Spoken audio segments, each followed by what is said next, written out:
Greetings, one and all, and welcome to another episode of Dreamslayer Studios RPG Podcast, Actual Plays. Chris Tyner here yet again as your host and GM, and I thought I'd take a moment to give you a little introduction about our latest campaign. This time we will be playing in the Savage Worlds game system in a steampunk-oriented world of my own creation entitled Avalon by Gaslight. In this episode, you will get to know the world that we will be playing in, and hear the description of the characters that will take center stage in our campaign. So, without further ado, let us begin. Avalon by Gaslight is an alternate reality born out of Victorian England, set in a time period parallel to the Victorian era and traipsing through the years of World War I in our world. In Avalon, the worlds of fiction and reality collide. The works of H.G. Wells, Charles Dickens, Lewis Carroll, and other popular authors of that time exist alongside historical figures and modern fictional characters that have roots that date back to that era as well. Towards the beginning of the Victorian era, trade with China came under fire with the First Opium War. During a naval battle, an explosion opened up a long-forgotten cave, which awakened the ancient Chinese dragon Qinglong. The British Army battled the dragon, capturing it and returning it to England. The beast was tortured and studied, its cries heard throughout all of London. The cries of the great beast awakened the old spirits of Avalon, bringing mythical creatures back to life while drawing others that had been hidden out of the shadows. The resurgence of magic that followed brought about a new awakening of mortal men to the ways of magic, weakening the forces of paradox, thus allowing the common man access to powers that had only been available to the awakened. Many humans feared the powers of magic and turned instead towards industry and science. Great strides were made in the use of steam tech, which was initially used to combat the ways of magic. Now, nearly 75 years since what was to become known as the Great Awakening, magic and science coexist in a fantastic world of steampunk fantasy. The world is broken up into four distinct groups. The Awakened, those who have embraced the traditions of magic. The Crafters, who have adopted technology in the form of the schools of science. The Chimera, mythological creatures who were brought back into reality or returned to power during the Great Awakening. And the Mundanes, humans that have by choice decided to stay pure and turn their backs on both science and magic. The government of Avalon put in place a secret organization with the purpose of protecting the people of England from those who would seek to use these new powers and technology to undermine Avalon's ruling bodies and put the people in danger.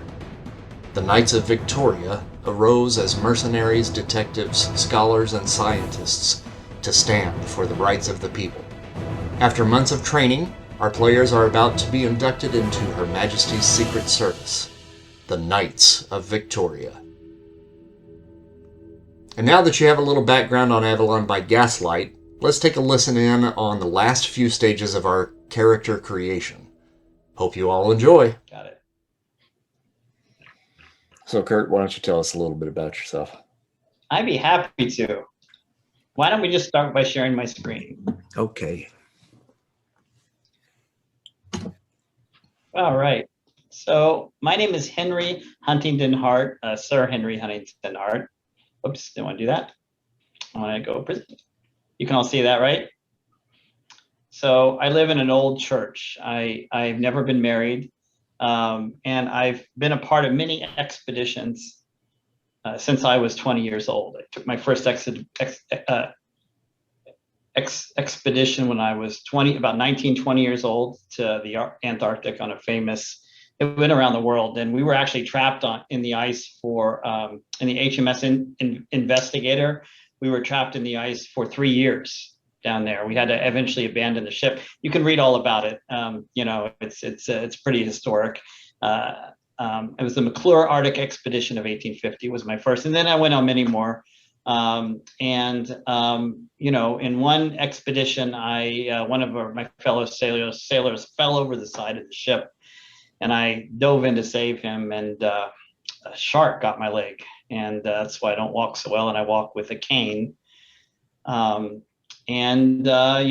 Royal Society of London has sponsored many of my trips, so I'm very connected. I didn't grow up with money, but I sort of wove my way into the Society of London through storytelling, through charismatic storytelling at dinners. I became kind of a guest that was often invited, and I carry my cane that has a rabbit's head that looks like this. And my cane was given to me by my mentor, and it has certain abilities. In modern terms, we might think of it as like Batman's utility belt. So that's all for me. I live alone, don't get around so well. I'm not particularly wealthy, but and I was planning on retiring until we were all called. So that's my story. Excellent. Dana, how about you? I don't want to go next. Okay, don't. Nobody wants to go after Kurt. Kurt's always so well prepared. Well, yeah. Like a Who president. else has a slideshow? I was going to start off by saying, hi, I'm an alcoholic. So, Oh, Kurt, what is your archetype and faction? Yeah, in terms of the game, my archetype, I'm an explorer, and Wayfarers is my faction. They're the travelers of the world. So travel and learning from travel. I've been to the Amazon. I've been all over, absolutely about everywhere in the world you can imagine. I'm very good with firearms. Often we were called on to do different kinds of fighting, and I became, I would practice on the ship with guns and stuff like that. So I'm very good with firearms. It's one of my skills, and I'm pretty handy in a combat. I'm not so fast. I can't get away, but I'm pretty good when it comes to sort of dealing with hand-to-hand or range combat. Also pretty good survivalist, and I can manage my way on a boat or even maybe a dirigible of some kind. Okay. Well, since Dana doesn't want to go next, how about Christy? Okay, I'll try.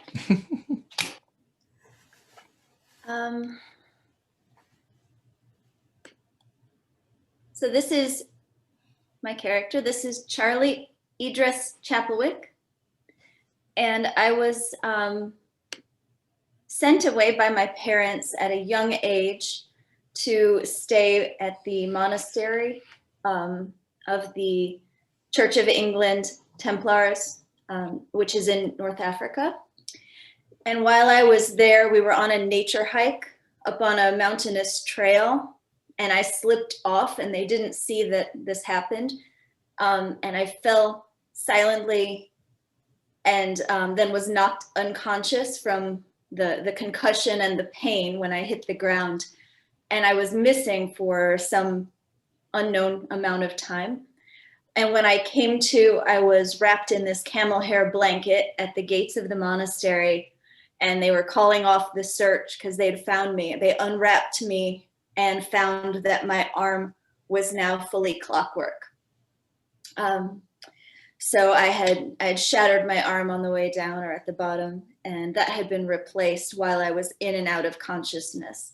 So at that point in the local area, some rumors began to spread that the activities of these English people had disturbed the spirits, and that the jinn had returned, and they were playing tricks like, having me go missing from the monastery and then having my arm go missing and be suddenly replaced. And meanwhile, the monks were kind of baffled by seeing this technology, which seemed more advanced than they were used to in clockwork. So in order to calm the situation, they sent me back to England promptly. But my parents were nowhere to be found. So I was orphaned and destitute and found my way to London, as you do, to try to find work. And that's when I fell in with a group of youth who banded together and did odd jobs working for consulting detectives and picking some pockets and whatnot. So I came to know Mr. Sherlock Holmes, and after several stints abroad in various locations, I was recommended by Mr. Holmes to the Knights of Victoria. And along the way, because of some intriguing side effects related to my arm and my reluctance to let anyone actually get involved in it and take a look at it, I learned to do my own repairs and tinker with it. And I became sort of the odd jobsman and tinkerer and the mechanic and the bomb maker and the bomb diffuser and the weapons master of the irregulars and any other sort of mercenary operations that I've been involved in since then. I think that's kind of it. Cool. And what's her archetype and faction? The mechanic and the Brotherhood of Da Vinci. So you don't know where the arm came from, is that right? Because you're in and out of consciousness so you don't know how you got this arm. That's right. I mean, it's clockwork, but there are some things that go on. Like I have tingling, and it keeps me awake at night. But also, I'm a little bit afraid of something happening to me, being whisked away or being disappeared. So I have these night terrors. So that keeps me up. And also it basically heals me. Like I don't get sick. My vigor score is very high. So there's a little bit of something going on there. It might be possessed by jinn. I might have a haunted arm. I don't know. Very nice. Right. Dana, are you prepared now? I guess so. I mean, I have had this written for a long time. I just reading it because I haven't memorized it. Okay, bear with me. Lady Moira Katrina Ellsworth Mackenzie is the niece of famous explorer and archaeologist Laird Colin Mackenzie. She was adopted by her uncle and his partner, Hassani, when her mother Katrina died in childbirth. Katrina only lived long enough to name her daughter and kiss her on the forehead. Her father, Sir Richard Ellsworth, was a general, and he died of malaria in India about a month before she was born. Moira's uncles took her all over the world and taught her about various cultures. Hassani taught her Swahili and about the different countries and peoples of Africa. Uncle Mac taught her the proper way to treat an archaeological site, how to speak and read Greek, Arabic, Italian, German, French, and some ancient languages such as Gaelic and Egyptian, or Gaelic, depending on where you come from, right, Christy? They also taught her to shoot all manner of guns, the proper way to hold a knife in a fight, and how to live outdoors for a long period of time, using only what is available in nature to survive. Let's see, when she was 7, her uncle hired a governess who often traveled with them to help her learn maths, the history of Britain, and how to behave as a proper English lady. Moira learned early on to code switch between high society and the many worldly cultures she has grown to love. She had a knack for gaining the trust of shamans, white witches, medicine men, etc., that she met on her travels. They saw something special in her and entrusted her with their arcane knowledge. She became quite practiced in the magical arts of many cultures. Next paragraph. While on an expedition in Tibet, her uncle Hassani was shot and killed by a rival expedition leader. Uncle Mac and Moira were devastated. They took Hassani's body back to his homeland and gave him a proper burial. And then they went back to their home, an isolated estate in the Highlands of Scotland, where the closest town is Inverness. Uncle Mac didn't come out of his room for weeks and eventually succumbed to starvation and a broken heart. He is buried on the estate under a large oak tree. Moira inherited the large estate and uses her wealth to help the underprivileged as often as she can. And I'm going to leave the rest of this off of here, and I'll talk to Chris about that later. Go ahead. Okay. And what is her archetype and faction? She is an explorer, but she practices bohemian magic. Is that the faction? Yeah. Bohemians? Oh, yeah. Okay, cool. Sorry. That'll be fun. How's that? Okay. All right, Mikey Like D. Alice in Wonderland kind of stuff. Stop it! Cultural appreciation is what I'm hoping for, not appropriation, just so you all know that. Don't laugh at me. I'm not kidding. I don't want to get in trouble. All right, Mikey D, you want to go? Yeah, I don't have anywhere near the detailed backstory as all of my colleagues so far have. But so Father Jonah Mapple had a long career as a sailor of different types, whether it was in the Navy or in like a merchant ship or whaling or hunting down sea monsters or whatever. He was that's what he was a sailor from the time he was a boy.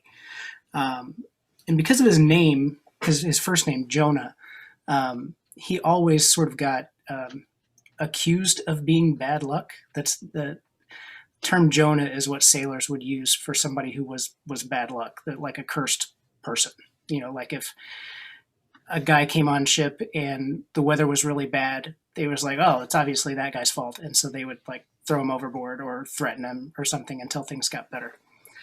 And so he had kind of a rough and tumble sort of brawly existence, sort of defending himself and proving himself. And so he's really kind of a physical person, like, you know, kind of barrel chested, you know, calloused hands, wizened face kind of guy. Until, you know, sort of late in his career, he was on a shipwreck or on a ship that wrecked, and was one of the only survivors, and figured that it was obviously because he had some sort of calling to attend to, and devoted his life since to the ministry of some sort. You know, his categories are he's clergy and of the celestial chorus, and so he's sort of dedicated his life to serving the one, in sort of a mix of religion and sort of like old sailor superstition. So it's kind of his own flavor of religious service, and sort of that kind of not like the supportive clergy, but like the clergy that will beat you into salvation, because that's, you know, kind of combined with his previous life. That's all I got so far. That's good. I like that. And I tell you, based off of that, I think that you should probably change the focus of your powers, the magic, to faith instead. Okay. Because I think that may actually come more into play based off of some of the things that you may be facing. So like look at like the miracle stuff in the book instead of spells? Or? It's all the same. That's all the same stuff? It's all the same stuff. Yeah. Yep. It's just, that's just how it's defined. Gotcha. So with his own religion, then he's kind of developed his own warped sense of church. Yeah, so exactly. So he could be part of the Church of Arr. Right. Yeah, like sort of kind of ill-informed on the religious side, like kind of bolstered by all of the superstition and just beliefs that he thinks are right, that maybe they are, maybe they're not. But Cool. To the point where he believes it so much that he gains power from that. Mm-hmm. Yeah, that's awesome. Andy, you want to go? Yeah. So mine kind of or like you guys heard tonight, kind of changed a little bit. Still the same character. I think I can still go with. Let's see here. So I think I can still go with this guy kind of as my character. I am by nature now a clockwork, and here's how I got there. So I was once part of the English monarchy. Marquess Warwick Axel Hieronymus is my name, and I lived the grand life of the English monarchy. As such, I attended the best colleges, worked under renowned professors of the time. I studied everything from history to science, mechanical engineering. At the same time, learning how to shoot, fencing, horseback riding, weight training, even the modern equivalent at that point of parkour, if you will. Kind of a man of all talents and ideas of being a proper English gentleman of the time, if you will.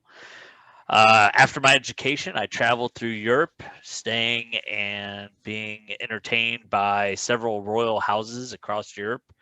Upon my 35th birthday, I received word that my parents suddenly died. My brother, who is the Earl Domino Ruprecht Hieronymus, he basically is implicated in their murder. And as a result, I went after him, and we came to battle in the North Shores of England, and very close to Hadrian's Wall.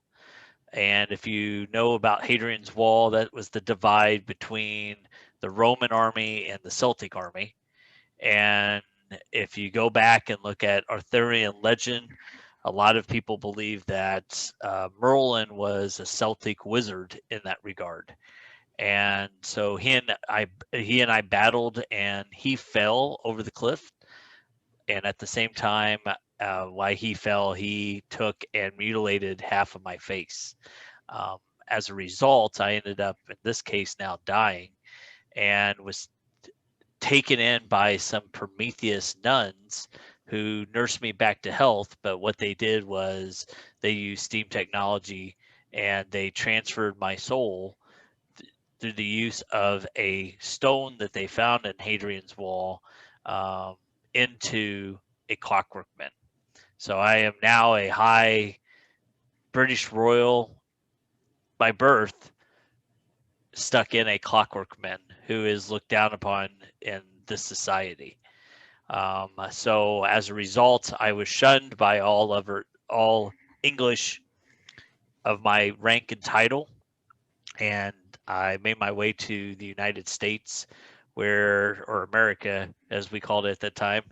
And I traveled through the United States of America to learn and experience their styles of living, but also picking up and becoming friends with Nikola Tesla. And he helped develop some of my internal workings further, and a couple of weapons that I may further develop. And so all the while kind of putting my ear to the ground and listening for whispers of my brother, because the one thing that I am dead set upon, it's revenge. And that is revenge for my family, revenge for myself against my brother, because I believe he is still alive and out there. So. Okay. Nice switch. Wow, you sure did add a lot to that tonight. That's great. So, yeah, that was last minute change on a couple of things there. And I guess my background, just because of my education, is more military. I didn't serve in the military, but any high English person would have been schooled in military theory and training, and then I would be part of the Gentleman's Brigade as my can't think of what that is. I don't want to say cult, but that's not right. Faction. Mm-hmm. Okay. Awesome. Great. Mike H. Go woefully unprepared. G'day, mates. My name is Bendigo Jack. I'm from down under. I grew up in the outback. I'm actually third generation Australian. My grandfather, I guess it'd be my great grandfather, was sent down there to Van Diemen's Island when it was a penal colony for making rowdy jokes about the Queen. And they didn't really, apparently he said it to some of the royal guard and they didn't like it. So they ran it up the pole and found him at the pub. He was still rowdy and a bit drunk. Told the joke again, shipped him off. That's where we came from. So I don't know how to read. I don't know how to write. I don't really know my numbers, but I know how to live off the land. I can fight a kangaroo. I can hold me alcohol. So I'm relatively resourceful. I'm used to bootstrapping stuff together because in the outback, you don't have shit. You just pretty much have a bunch of junk that you got to find lying around. You got to make something out of it. My mum was also Australian. She met my dad there. He sort of disappeared when I was young, went on walkabout and just never came back. I went looking for him once and ended up going up to Northern Territory and hanging out at a big rock up there called Uluru. Spent a couple of weeks out there. It's hot as hell. Saw some really strange stuff. It was my first introduction to magic. I thought that was kind of interesting. Hung out with some Aborigines for a bit, picked their brains. And then, when I came of age, they said, get out. What are you going to do out here in the desert? I said, I don't know. So hopped a ship, went back to the motherland, and, found out about the Knights of Victoria and just started poking around. And I don't know, I'm here to, have some fun, have some drinks, maybe save the world. That's about what I got right there. And what's your faction and archetype? Oh, yeah, I'm an explorer, part of Da Vinci's Brotherhood, and I hate bloody spiders. Every one of them down there will kill you. You think the snakes are bad, the spiders are the size of your head, and they'll sneak up on you, bite you in the dark. So Okay, I just want to point out, Kurt, you brought a PowerPoint. Mike, you brought the magic, man. Sorry, Kurt.